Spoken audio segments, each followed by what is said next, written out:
સ્વાગત છે। આજે આપણે વાત કરીશું આરટી ફોર્મની અંદર જે હાલમાં ફોર્મ ભરાણા છે તે ફોર્મની અંદર ઘણા ફોર્મની અંદર આજથી જ તે પાસ નપાસનું રિઝલ્ટ આવી ગયું છે।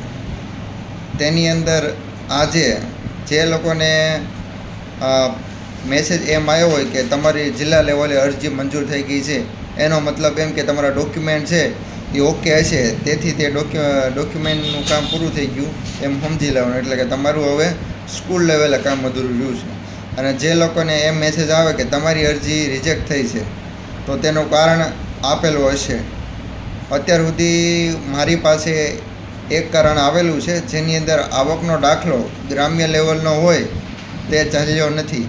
જિલ્લા લેવલની જિલ્લામાં તમે અરજી કરેલી હોય, ગ્રામ્યનો દાખલો હોય આવકનો, તો તે ચાલ્યો નથી, તે રિજેક્ટ થયો છે। એનો મતલબ એમ કે જે કોઈ હવે પછી અરજી કરવાના હોય, ગ્રામ્યનો દાખલો હોય અને રહેવાનું સિટીમાં હોય તો તે અરજી રિજેક્ટ થઈ શકે છે।